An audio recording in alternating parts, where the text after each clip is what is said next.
High বন্ধুরা, কেমন আছো তোমরা? আশা করি সবাই অনেক ভালো আছো। মাই লাইফ চ্যানেলে তোমাদের সবার ওয়েলকাম। তো দেখো বন্ধুরা, আজকে আমি টমেটো দিয়ে বিকেট মাছের ঝাল বানাবো।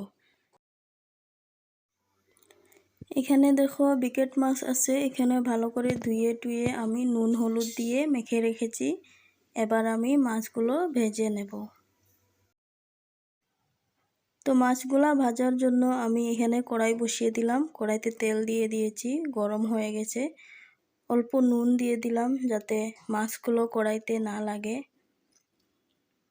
তো তেলগুলো গরম হয়ে গেছে, এবার আমি মাছগুলো দিয়ে দিচ্ছি একটা একটা করে। আর আমি এখানে 4 পিস মাছ ভেজে নেব।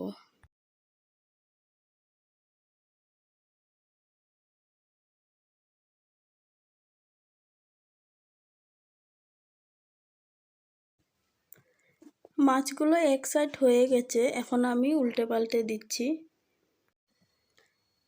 তো বন্ধুরা, আমি যেভাবে টমেটো দিয়ে মাছের ঝাল বানাচ্ছি সেভাবে যদি তোমরা বানিয়ে খাও তাহলে দেখবে অনেক ভালো লাগে খেতে। আর এই রান্নাতে কিন্তু বেশি খরচাও নেই, ঘরে থাকা মশলাপাতি দিয়েই হয়ে যাবে এই রান্নাটা। বেশি মশলা আর কিনতে লাগবে না এক্সট্রাভাবে, আর বেশি সময়ও লাগে না এই রেসিপিটা বানাতে। তো দেখো বন্ধুরা, আমার মাছ ভাজা হয়ে গেছে। আমি এখন এই তেলের মাঝে পেঁয়াজ দিয়ে দিব। পেঁয়াজগুলো দিয়ে অল্প নেড়ে চেড়ে হালকা ভেজে নেব।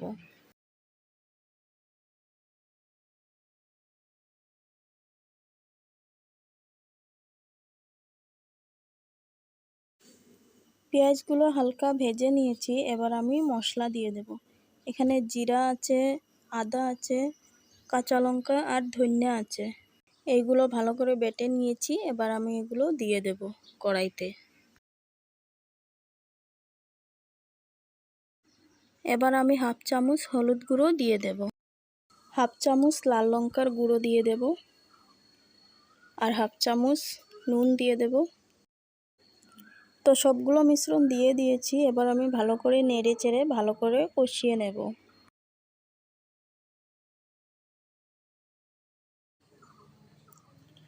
এবার আমি টমেটোগুলো দিয়ে দেব, দিয়ে আরও কিছুক্ষণ কষিয়ে নেব ভালো করে।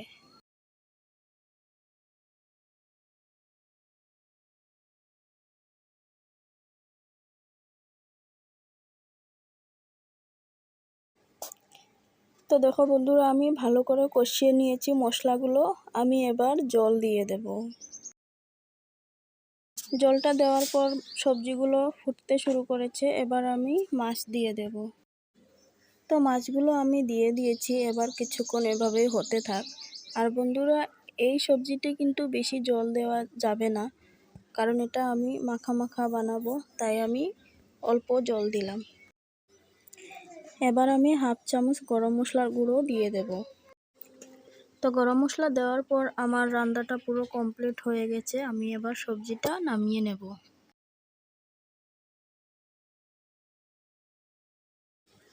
তো দেখো বন্ধুরা, বিকেট মাছের ঝালটা পুরো রেডি হয়ে গেছে।